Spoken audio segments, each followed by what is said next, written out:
The wheels are turning. I remember when you were mine.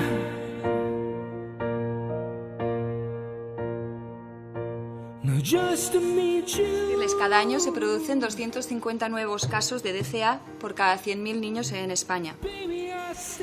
Y a pesar de ello, carecemos prácticamente en todas las comunidades autónomas de atención en neurorehabilitación para niños de entre 3 y 16 años. El daño cerebral adquirido es una discapacidad con la que no naces. Te sobreviene en cualquier momento, en cualquier lugar, en cualquier tiempo o situación, en cualquier familia, y todos podemos sufrirla. Tenemos que ser conscientes de ello, incluso los niños y las niñas que podamos tener. Bueno, mi nombre es Yolanda Fonseca, como ha dicho el presidente, soy presidenta de IRO-AMABI, Asociación de Daño Cerebral Adquirido Infantil. IRO-AMABI es una asociación de ámbito nacional. Su nombre significa una fecha, 3 de diciembre, que tiene un significado especial para todos nosotros. Es el día que decidimos nacer y es el Día Internacional de las Personas con Discapacidad. Nacimos hace 3 años y nacimos con 3 objetivos claros. El primero de ellos, servir de punto de encuentro para las familias, la búsqueda de recursos y sensibilizar a la sociedad sobre esta dura realidad. Esto es lo que nos trae hoy aquí, presentarles a sus señorías una realidad que a la par de dura es desconcertante e inquietante.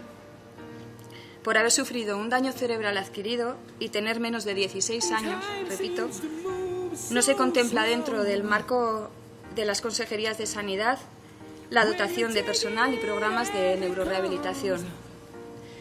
Uno de los objetivos de IRO-AMABI, como les he dicho también, es la sensibilización, palabra que en estos días cuesta mucho calar en la sociedad. Solo si te toca, te sensibilizas. Y desgraciadamente nadie estamos libres de padecer una lesión cerebral. Y tampoco, por desgracia, nuestros niños y niñas. Esta sensibilización nos llevó el año pasado a presentar y a producir un documental que habrán podido ver previamente, titulado Estoy aquí, me ves. Y tuvimos la oportunidad de llevarlo a diferentes puntos de la geografía española y uno de los lugares fue aquí, en Madrid, en Casa de Vacas, coincidiendo con el Día del Ictus. Pudimos contar con la participación de varias personas de esta Cámara, que estoy viendo por aquí, entre ellas también Jesús María Fernández, al que agradecemos su inquietud por abordar esta problemática. Creemos y esperemos que este tema que nos trae hoy aquí quede fuera del debate político.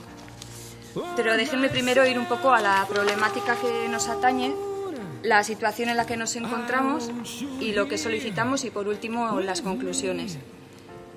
Acerca de la situación, les voy a decir que la atención hospitalaria que se recibe en la fase aguda hoy salva a nuestros hijos.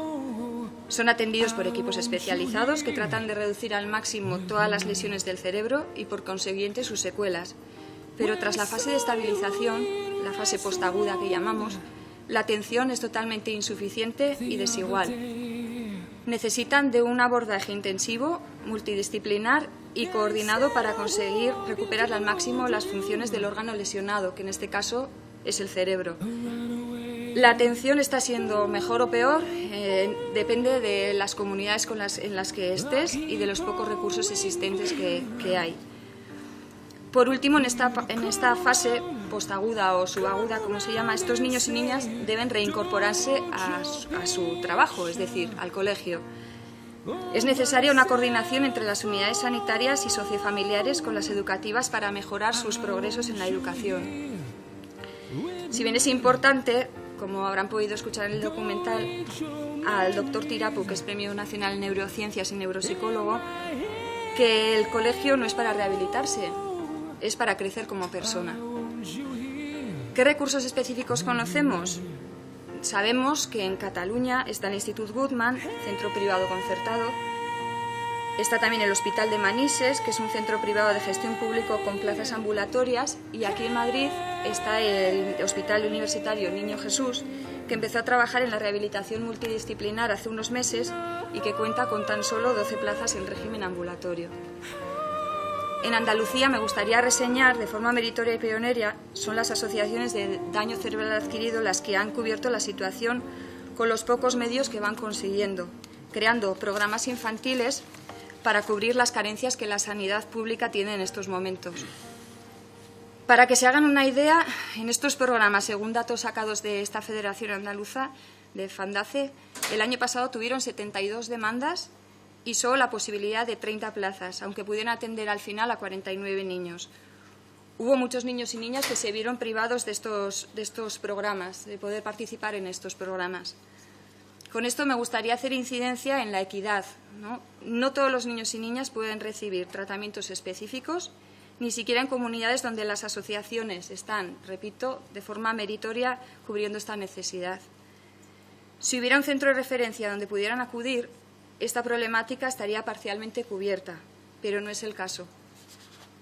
Iru Hamabi no le gusta entrar en el cómo, ni creemos que debemos entrar, pero nos parece fundamental dar nuestra opinión en este foro al respecto.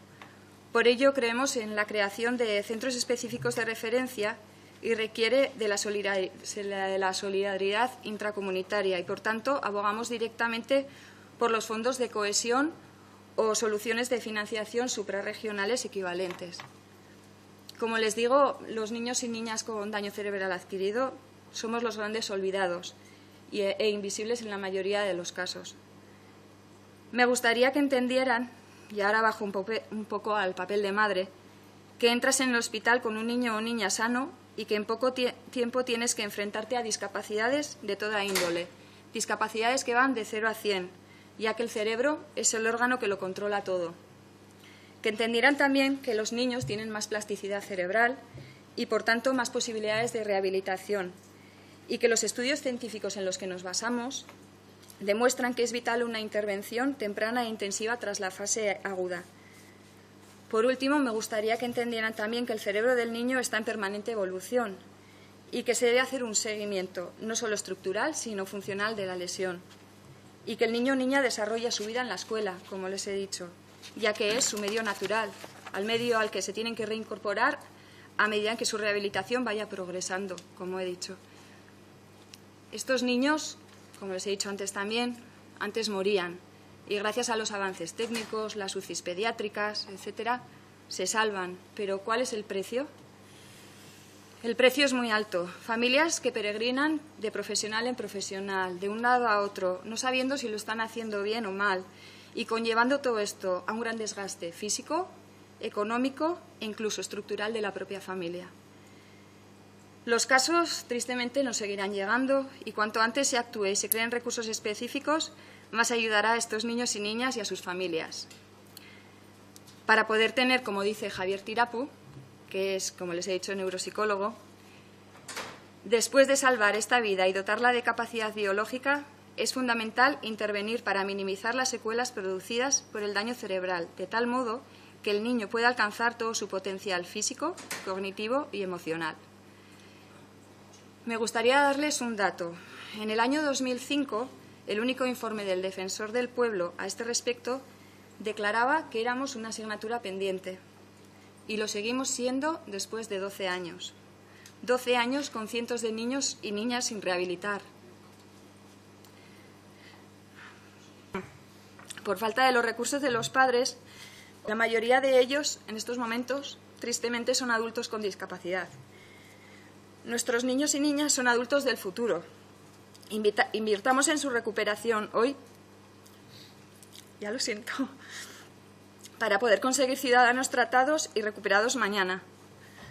Puede parecer difícil, pero pensamos que no pedimos mucho. Creemos que es simplemente una optimización de recursos ya existentes.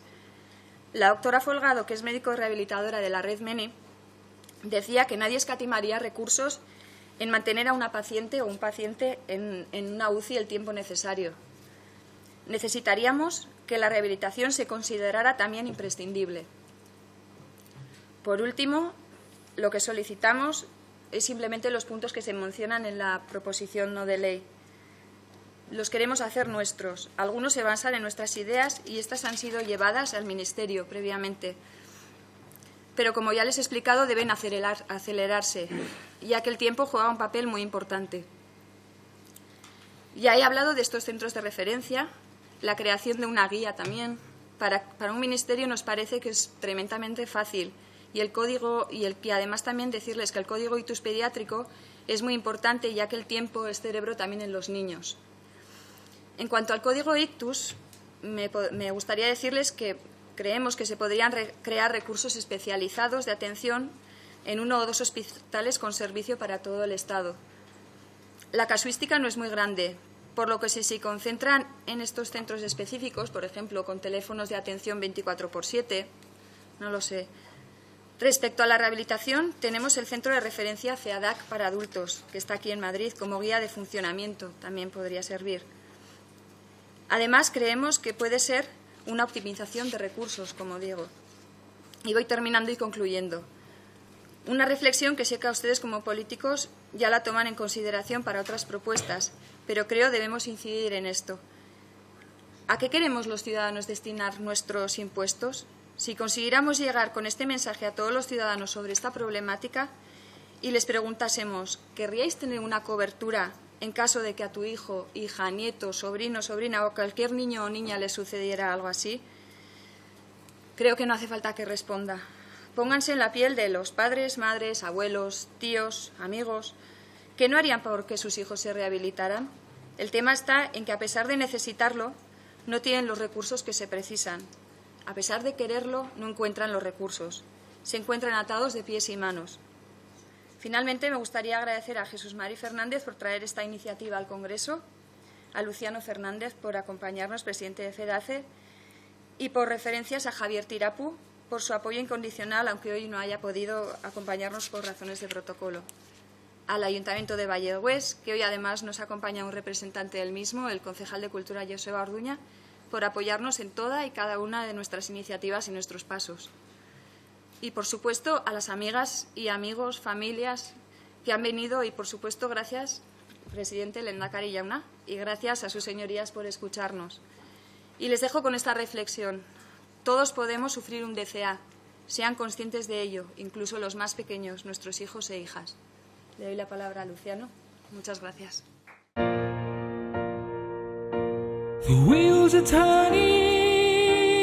En nombre de todas las personas afectadas por daño cerebral adquirido y sus familias, a las que desde la Federación Española tengo el honor de representar, al igual que Yolanda, pues yo he llegado a esta presidencia nacional por ser padre de un joven afectado por daño cerebral adquirido.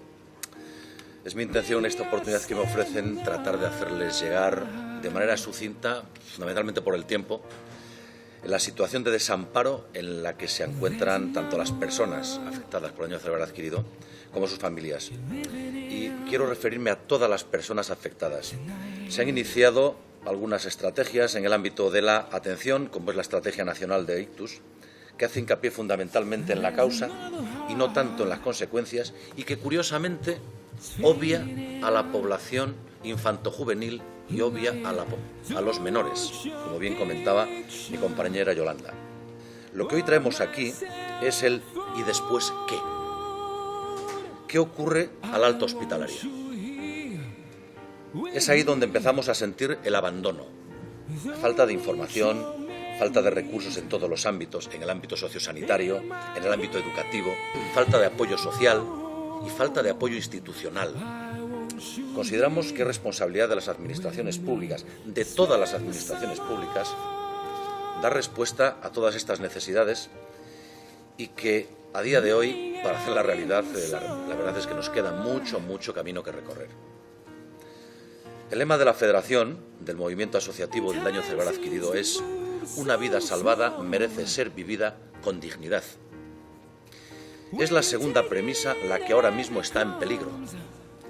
Y está en peligro precisamente por la falta de agilidad e inclusive la negación de la necesidad de las distintas administraciones en sus respectivos ámbitos competenciales de ofrecer respuestas adecuadas a las necesidades de las personas afectadas y sus familias.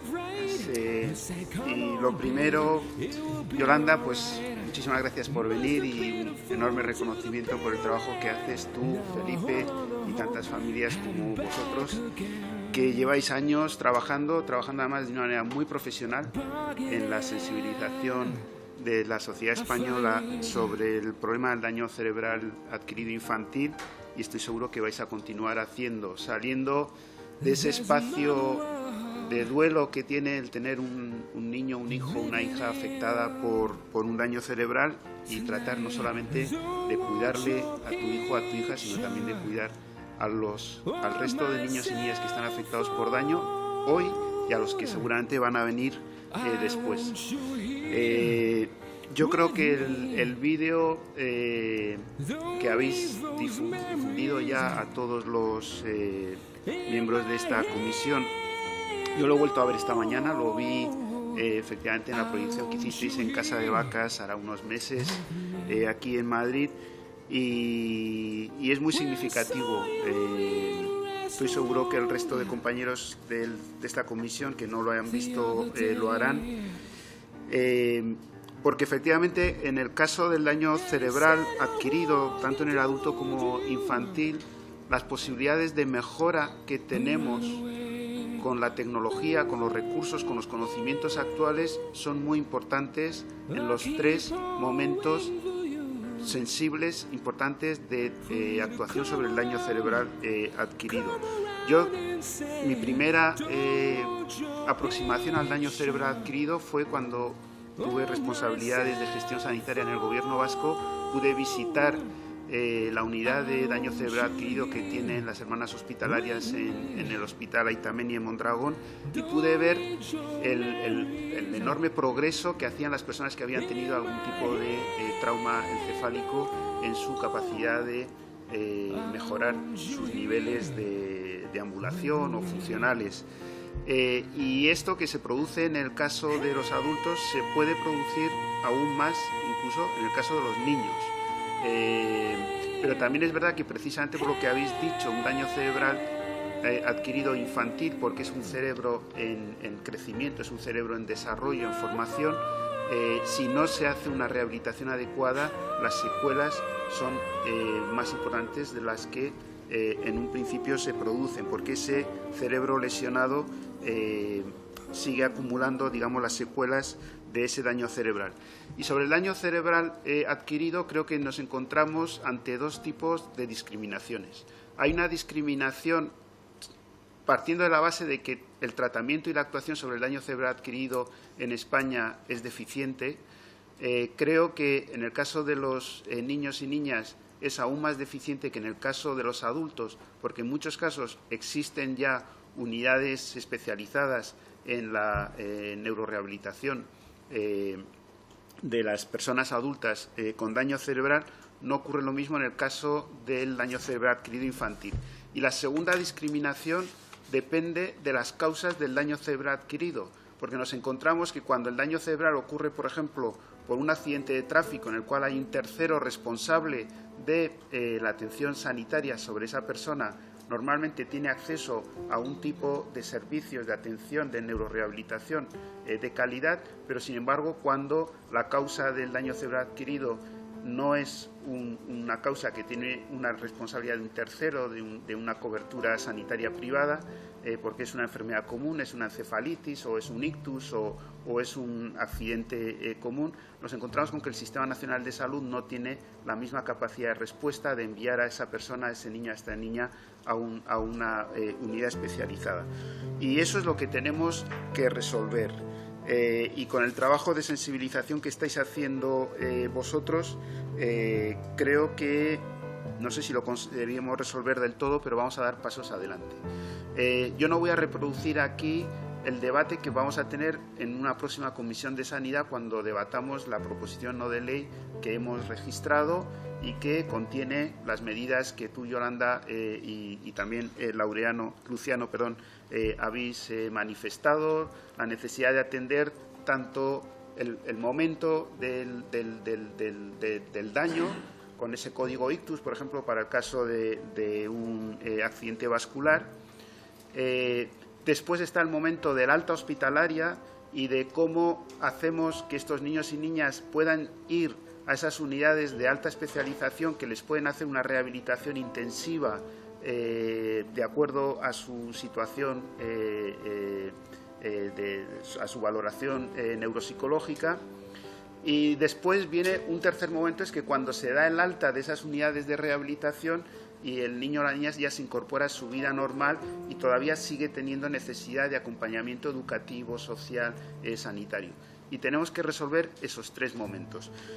Sabéis que en el año 2005 este Congreso de los Diputados debatió sobre el tema del daño cerebral adquirido infantil y llegó a una proposición no de ley que se aprobó por unanimidad, pero que sinceramente yo revisándola me parece que queda muy insuficiente.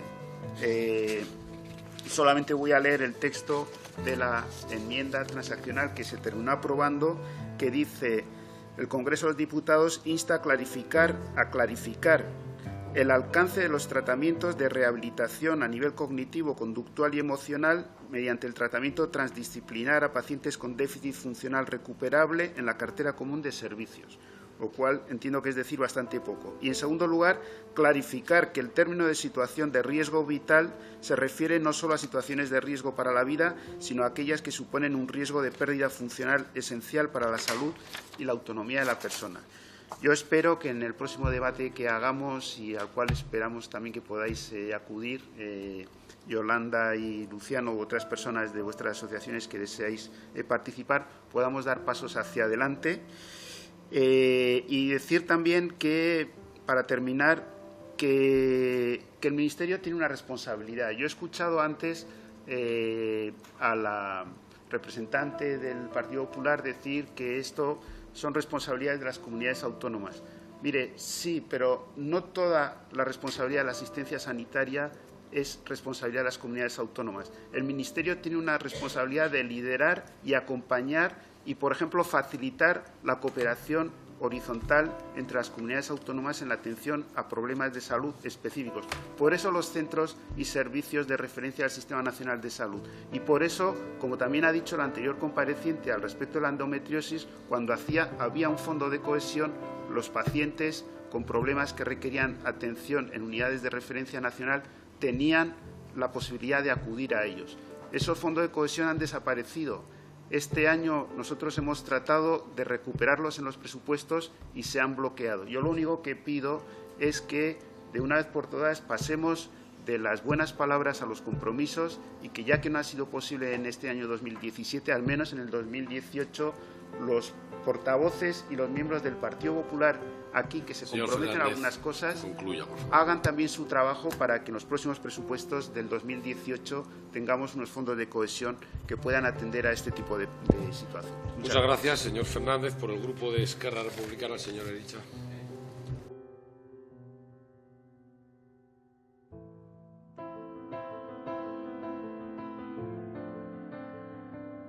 Muy brevemente, felicitar el trabajo intenso que están haciendo como familiares afectados y básicamente para lograr el pleno reconocimiento social, ¿no?, de lo que es realmente la causa que están hablando, del daño cerebral, y esperar que los resultados de su trabajo pues puedan rápidamente, lo más rápidamente posible, dar sus frutos. En ese sentido, han sido muy claros ustedes cuando han comentado que la creación de centros de referencia es una de las primeras prioridades, con fondos específicos para financiar programas de referencia específicos en ese caso. Eso sería un primer reconocimiento y creo que sería la manera que aceleraríamos realmente todo ese proceso, los 2 puntos.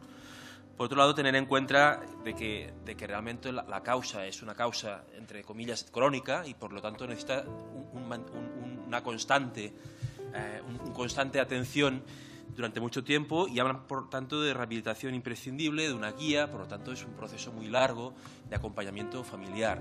En ese sentido, sí que quizás es uno de los temas importantes que sí se podía empezar a trabajar ahora ya, que es todo el tema, y sobre todo a partir de la asociación, todo el tema de soporte familiar, de apoyo a las familias y sobre todo de información. Un poco la figura que hay en Cataluña es el tema del paciente experto, que un paciente le explica a otro y de alguna manera lo que hacen es darse información y hacer un poco un duelo entre ellos para conocer exactamente cuáles son los procesos. Eso sí que es un proceso que se puede hacer desde las propias asociaciones y dar un servicio de guía a lo que son las familias que tienen afectadas. Por otro lado, supongo que se han puesto en contacto, sí que se está hablando desde el Estado de un programa estatal de referencia, pero supongo que las comunidades autónomas, hay comunidades autónomas que tienen programas más o menos avanzados, y en ese sentido quizás sí que es importante de incidir a lo que sería, y teniendo en cuenta que hay competencias plenas en tema de sanidad y programas en concretos. En Cataluña, por ejemplo, hay el programa Ictus, que está muy avanzado y precisamente quizás es por aquí por donde se podía estirar, ¿no? Son programas que están aplicados, pero después de las principales causas que puede ser el ictus, a partir del ictus no hay nada. Quizás es por aquí donde se puede empezar a buscar, ¿no? A trabajarlo. En todo caso, animaros y animaros mucho para trabajar, ya veis, desde muchos frentes, ¿no? Pero el trabajo principal de la asociación, y quizás uno de los valores que valoramos de Esquerra, es el hecho de que el primer frente de choque o el primer punto de referencia de las familias realmente son las asociaciones, donde dan la información y donde pueden servir de guías. En ese sentido sí que agradecemos y os animamos a que hagáis esta función. Muchas gracias. Gracias, señor Ericha. Por el Grupo Parlamentario de Ciudadanos, señor Igea. Sí, Ciudadanos, señor Igea. Sí, bueno, en primer lugar, darle las gracias a ambos, especialmente a Yolanda, por hacer una cosa que conviene hacer en este Parlamento de vez en cuando, que es recordar que detrás de las políticas hay seres humanos. Dicho esto, es verdad que este es un problema grave y es un problema en el cual, efectivamente, la sanidad pública tiene un agujero notable. No se puede aducir que esto es una cosa, quitando el caso de los niños, que probablemente eso es cierto, la necesidad de crear centros de referencia para daños cerebrales en infantiles, porque la frecuencia es muy baja. Me gustaría acabar diciéndole que es verdad que el sistema necesita muchas cosas y que es verdad que este es un daño muy importante y una patología muy importante, pero que estoy seguro que el sistema, bueno, pues será sensible a esta demanda, porque es una demanda que es imprescindible cubrir, y que es verdad que por alguna razón en medicina siempre ha pasado, ¿no?, que el daño cerebral se entendía como una cosa estable y una cosa sobre la que no había nada que hacer. Es una de las cosas sobre las que la medicina siempre ha tenido una capa de resignación más alta, y que lo que es importante es que la gente entienda y visualice que no es una patología para la resignación, que no es una patología en la que se pueden hacer muchas cosas por recuperar pacientes y por recuperar a pacientes a la vida normal. Estudiaremos atentamente su proposición, naturalmente, y nada más, y muchas gracias. Muchas gracias, señor Igea. Por el Grupo Confederal de Unidos Podemos en Común Podem en Marea, la señora Talón tiene la palabra.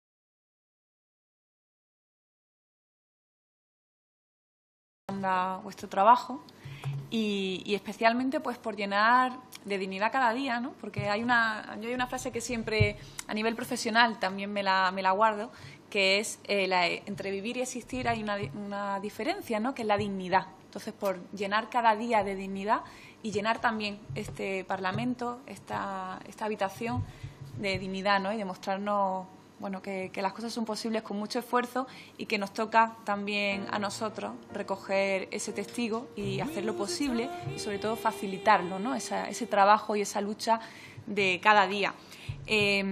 Recordaba que el día 29 de 2016, estábamos en el Retiro viendo el documental, ¿no?, Estoy aquí, me ve, y nos quedábamos muy impactadas, ¿no?, porque conocíamos el daño cerebral adquirido en adultos, ¿no?, que es como el más cotidiano y nos parece como el más normal, entre comillas, ¿no? Nada es normal, pero sin embargo el infantil es como que pasaba muy desapercibido, y no es precisamente que afecte a pocos niños y niñas en este país, ¿no? Y está como muy invisibilizado. Creo que eso realmente nos afectó mucho. A mí personalmente también me llamaba mucho la atención que todo lo que podía ocasionar en la vida del niño y de la familia, ¿no? Porque el hecho, parece que cuando algo no es tan visible a simple vista, ¿no?, porque se comentaba en el documental, se comentaba después en las charlas, que no se nota, no siempre se nota, ¿no? Y entonces luego las dificultades de relación que pueda tener ese niño o esa niña, o incluso recuerdo la anécdota de que, bueno, que podía llegar a encontrarse en una situación muy violenta, ¿no? Porque, claro, el resto de gente no tiene por qué saber que ese niño o esa niña ha sufrido algo, ¿no? Y, bueno, a partir de ahí, ¿no?, también recordábamos que la diferencia que existe, la desigualdad que existe, ¿no? Como se comentaba que en Madrid, en la Comunidad de Madrid, se había abierto una unidad, pero era insuficiente. Y aquí nos planteamos la desigualdad que puede existir en las diferentes comunidades autónomas, ¿no? Cómo depende de dónde vivas, puedes tener más o menos oportunidades, porque precisamente el tratamiento y la rehabilitación hacían posible que la vida del niño o de la niña pudiese ser normal. Entonces, es un cambio es que es la diferencia entre existir y vivir, ¿no? Y eso puede cambiar, depende de la comunidad en la que viva. Y también dependía del estatus socioeconómico de la familia. Si una familia tenía más poder adquisitivo o tenía la capacidad de, con el esfuerzo, porque con mucho esfuerzo, en otras ocasiones ni siquiera esforzándose una familia puede pagarlo, ¿no? Como unos niños tienen la posibilidad de vivir y otros solo de existir, ¿no? Entonces, las preguntas que nos planteábamos aquí, primero recoger el testigo de ese plan nacional, creo que tendremos que llevarlo y financiarlo, porque muchas veces hacemos proposiciones no de ley que son muy bonitas, que están llenas de buenas intenciones, pero que las buenas intenciones se cumplen cuando hay financiación. Y entonces, plantear qué otro ejemplo, aparte de la Comunidad de Madrid, si conocéis en otras comunidades autónomas, de otras unidades, aunque sean insuficientes, pero cuáles conocéis, si es que hay algún ejemplo, porque no lo conocíamos.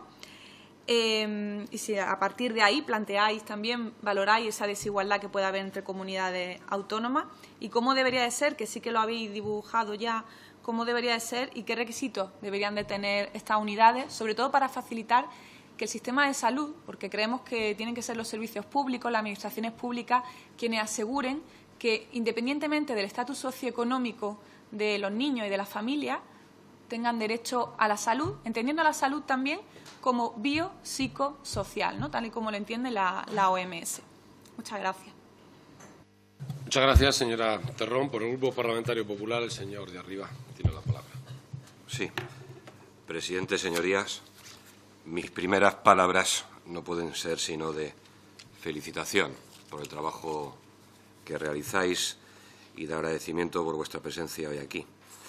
Porque la labor que desempeñáis entidades como Iruamabi o la Federación Española de Daño Cerebral, FEDACE, es vital para muchas personas de nuestro país.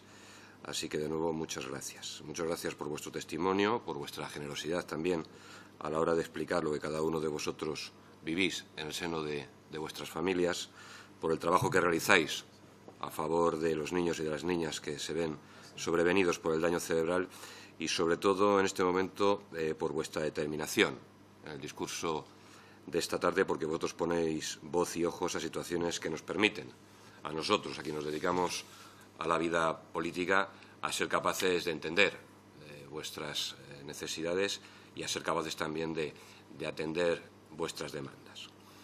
Por lo tanto, y de antemano, llevaros el compromiso del Grupo Parlamentario Popular, y creo que no me equivoco, si aseguro que el del resto de grupos, de que trataremos de trabajar de forma conjunta para mejorar la vida de estos niños y niñas y de sus familias. Porque, señorías, no coincido con alguna opinión que se ha vertido aquí. Yo creo que aquí no caben tensiones políticas, como al principio de tu intervención, Yolanda, comentabas, de ningún tipo. Nuestra tarea es mejorar la atención sanitaria, la atención social, la atención educativa de estos niños y de estas niñas. En consecuencia, yo no voy a entrar de hablar de presupuestos, como aquí otros compañeros de otros partidos han realizado y que no han querido votar unos presupuestos generales para el año 2017, ni el incremento que ha habido en el Ministerio de Sanidad, ni el incremento que se ha dado a las comunidades autónomas, hablando en millones de euros. En consecuencia, insisto, debemos centrarnos en la senda iniciada ya en el último Consejo Interterritorial de hace ya muchos meses, en la etapa del ministro Alfonso Alonso, en el que se propuso impulsar desde el propio Ministerio de Sanidad, Servicios Sociales e Igualdad y en colaboración con las distintas comunidades autónomas el abordaje del daño cerebral adquirido en la infancia. Y digo en colaboración, como también comentaba alguna otra señoría, en colaboración con las comunidades autónomas, porque no debemos de olvidar que es una responsabilidad compartida. Por ese motivo, desde el propio Ministerio se solicitó en ese momento a las comunidades autónomas un representante institucional para conformar un grupo de trabajo. Sin embargo, tampoco podemos perder de vista ni obviar que, debido a la situación en funciones del Gobierno durante muchos meses, ha sido muy complicado profundizar en esa tarea desde abril del 2016. Pero toda vez que ha comenzado esta 12ª legislatura, la voluntad y el compromiso del Ministerio de Sanidad, Servicios Sociales e Igualdad es acelerar el trabajo para agilizar la consecución de avances y de mejoras en el abordaje del daño cerebral adquirido infantil. A pesar de este inciso, considero que no debemos mirar el tiempo pasado y sí trabajar sin descanso en hacer algo que es en beneficio de todos, en beneficio de nuestra sociedad. Porque como políticos nuestro compromiso debe ser sentar las bases para una atención multidisciplinar y continuada a los niños y niñas afectados por DCA, y nuestra obligación, la coordinación y la realización de las actuaciones que sean necesarias para mejorar la calidad de vida de estos niños y niñas, de sus padres, de sus madres y, en definitiva, de estas familias. En este sentido, sabemos que se está pendiente de concretar una futura reunión con los miembros del grupo de trabajo para fijar los protocolos y criterios de organización y de coordinación asistencial a partir de las experiencias atesoradas por las propias comunidades autónomas responsables de su aplicación. Y partiendo de este compromiso, quisiera destacar que ha sido una pena, como también se ha comentado, que no se haya podido proyectar el vídeo. Incluso el pasado viernes yo estuve viendo el vídeo de 28 minutos. Y realmente estas proyecciones, estos documentos, estos vídeos contribuyen positivamente, ¿no?, a la toma de conciencia de la realidad que atraviesan miles de personas de nuestro país y por lo tanto, nos ayudan a los poderes públicos a determinar políticas a favor de ellos. Porque yo siempre digo que hay tres cosas que no se pueden ocultar por mucho tiempo: el sol, la luna y la verdad. Y la verdad es vuestro día a día. Y hoy creo que lo importante, como bien habéis comentado, era ponernos en vuestra piel, ¿no? Te podría pasar a ti, a tus hijos o a tus nietos. Yo me he puesto en vuestro lugar y la verdad es que se saltan las lágrimas. Yo cuando lo vi la primera vez pensé si verlo con mi hija, que tiene 12 años, o no.